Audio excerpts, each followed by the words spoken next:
ونعوذ بالله من شرور أنفسنا ومن سيئات أعمالنا من يهده الله فلا مضل له ومن يضلله فلا هادي له ونشهد أن لا إله إلا الله وحده لا شريك له ونشهد أن سيدنا ومولانا محمدا عبده ورسوله اما بعد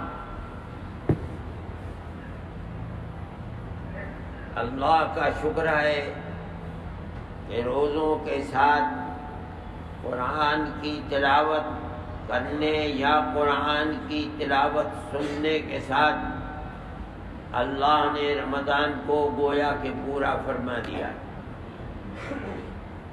یہ اس کا احسان ہے کہ اس نے توفیق عطا فرمائی، اور بندہ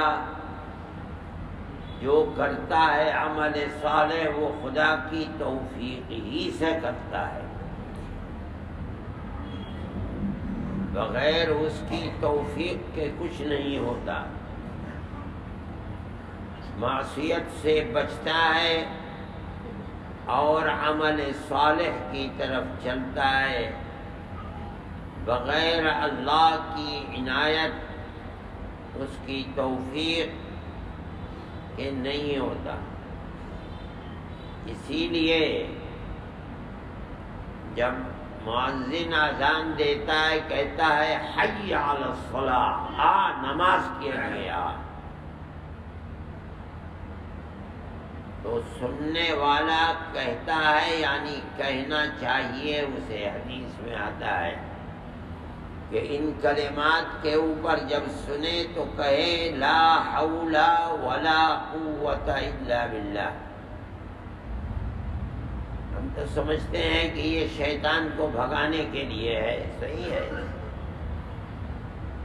لیکن مطلب کیا ہے اس کا کہ تو مجھے بلا رہا ہے نماز کی طرف۔ لا حول عن المعصیۃ ولا قوت علی الطاعۃ الا بتوفیق اللہ تبارک و تعالی۔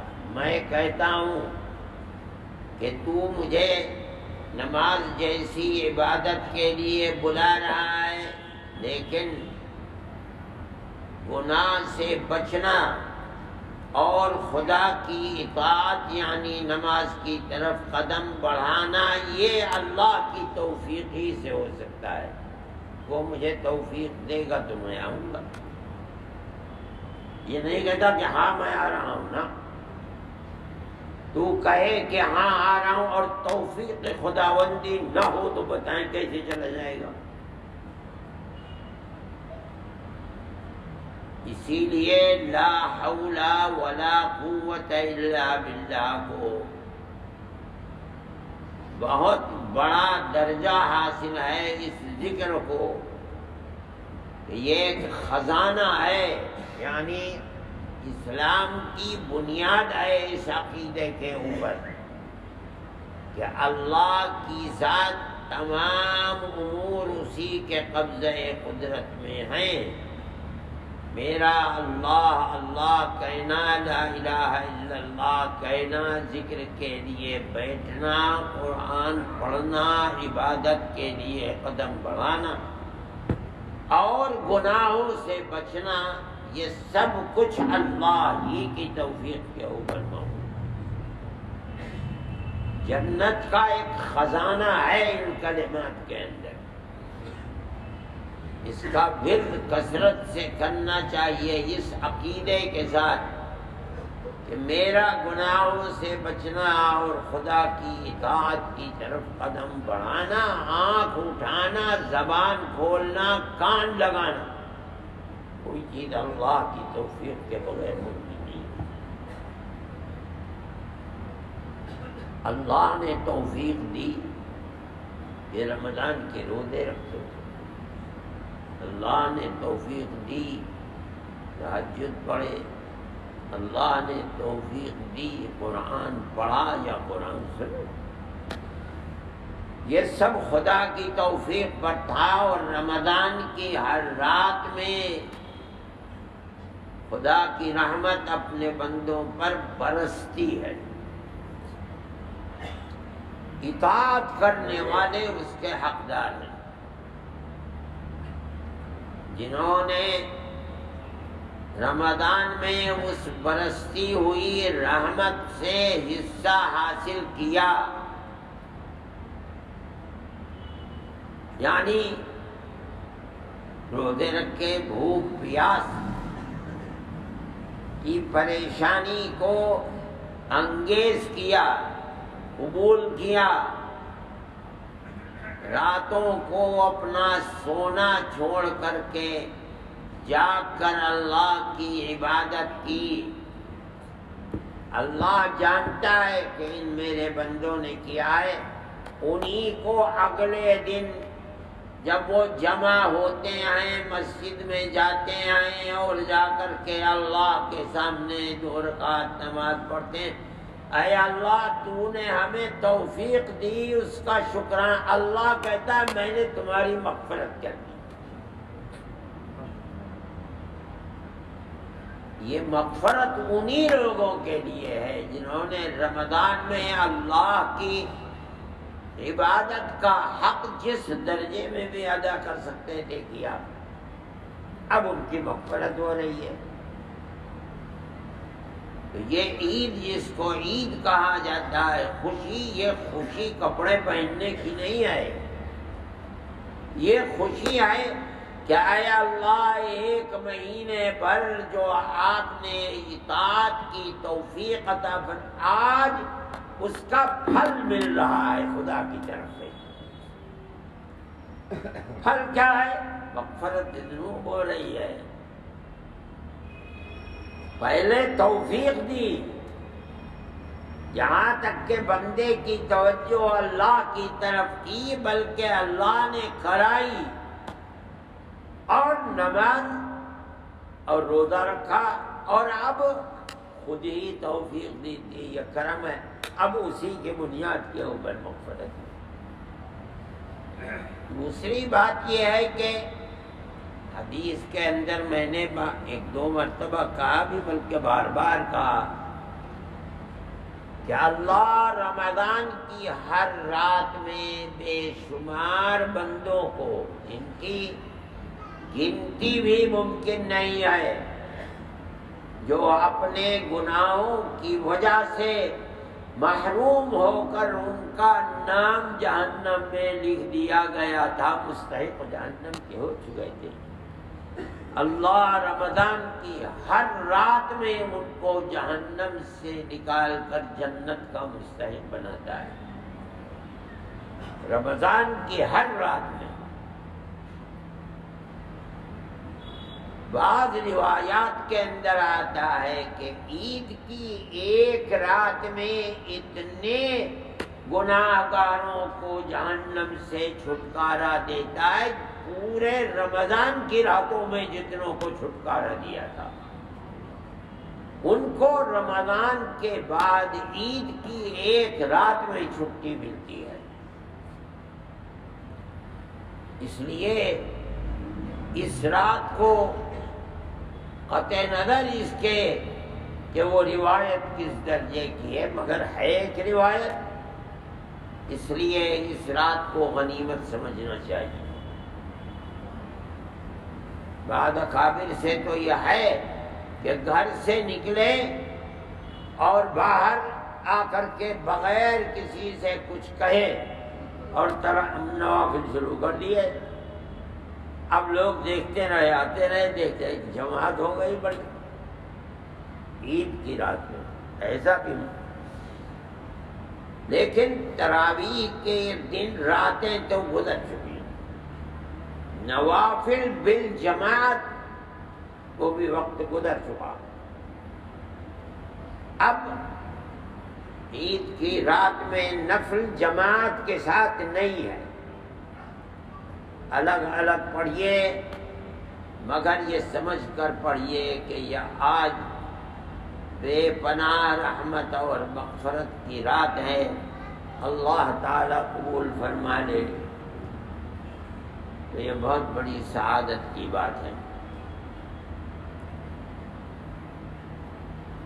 حضرت رحمت اللہ علیہ رمضان میں عجیب و غریب معمول ان کا رہتا تھا. افطار کرنے کے بعد گھر میں جاتے تھے اور تھوڑی دیر کے لیے لیٹ جاتے تھے. پھر عشاء کی اذان ہوتی تھی، اٹھتے تھے، وضو کرتے تھے، باہر آ جاتے. پھر اس کے بعد تراویح کے بعد بہت منتخب لوگ حضرت کے پاس رہا کرتے تھے، کوئی بھیڑ نہیں تھی. بہت ہوئے 60-70 آدمی، لیکن ہر شخص ذاکر و شاغل رہتا تھا. میں نے 2 جگہ دیکھی ہیں. ایک تو حضرت رحمت اللہ علیہ نے جو مکان بنایا تھا، وہ مکان کیا تھا؟ عجیب و غریب قسم کا مکان تھا، کچے گارے کا مکان تھا. اس میں ایک کمرہ تھا ذکر کا، اس میں 24 گھنٹے ذکر کرنے والا ذکر کیا کرتا. اور آدمی وہی 40-50، آخر میں 60-70 ہو جاتے. مگر ہر آدمی جو آتا تھا وہ ذکر کا رسیا ہوتا تھا، ہر وقت ذکر کرتا. اور یہی میں نے دیکھا حضرت رائے پوری رحمت اللہ علیہ کے یہاں. جس حال کمرے میں وہ میں نے جب دیکھا ہے وہ چلنے پھرنے کے لائق نہیں تھے، پڑے ہی رہتے تھے. دوسرا آدمی کھانا کھلاتا تھا انہیں. ان کے سدھانے ایسے ایک چھوٹا سا در تھا، اس در کے پیچھے جو آدمی جانا چاہتا تھا جھک کر کے چلا جاتا تھا. وہاں ایک کمرہ تھا،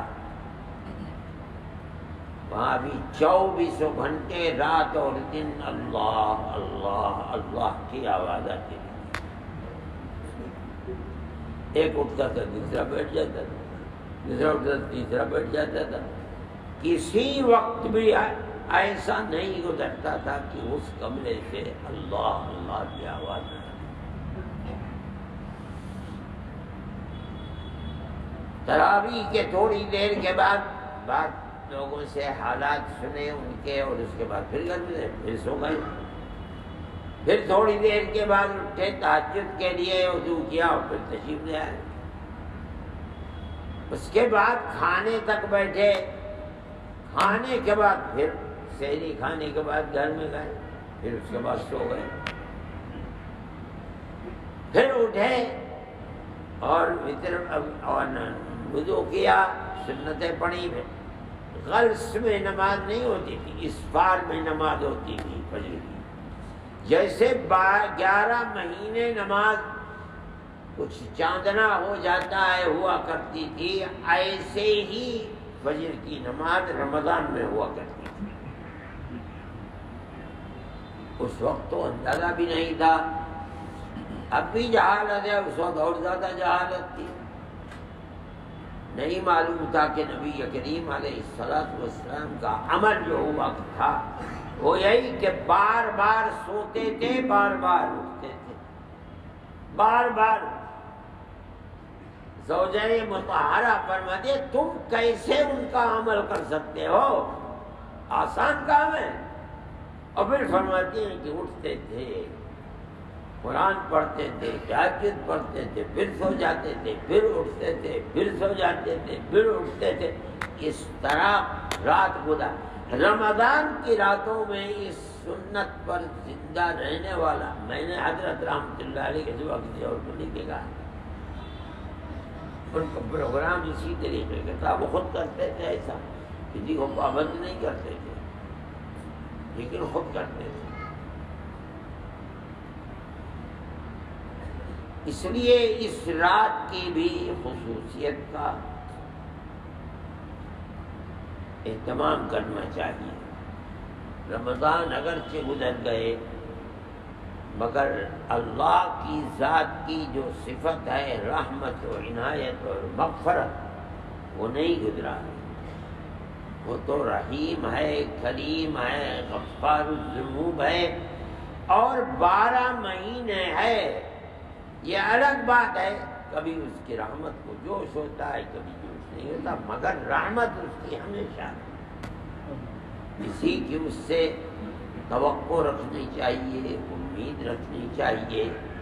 اللہ تعالیٰ اب زندگی جس کی رہے گی وہ اگلے سال رمضان کو دیکھے گا، اور موت ہے تو موت تو ہر ایک کی آنی ہے، جو اللہ نے مقدر فرما دیا ہے۔ ہمارا ایمان ہے کہ نہ ایک لمحہ اس سے جلدی ہو سکتی ہے، نہ ایک لمحہ بعد ہو سکتی ہے، دیر ہو سکتی ہے۔ اللہ سے دعا کرتے رہنا چاہیے کہ اللہ تو نے توفیق دی ہے رمضان کی، ابھی رمضان کی گھڑی ہے، دعا کرنی چاہیے کہ اے اللہ ہمارے سال بھر کو اپنی اطاعت کے اوپر زندگی گزارنے کی توفیق اللہ خیر فرمائے گا، فضل فرمائے گا۔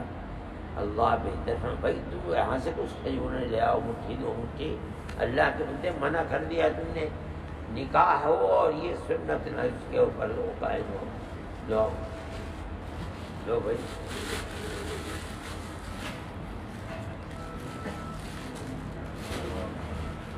اصل میں انہوں نے سوچا کہ بھائی کھانے والے تو ہیں ہی نہیں۔ ہاں Thanks for watching. Don't forget to like, comment, share and subscribe to Al Wahid channel.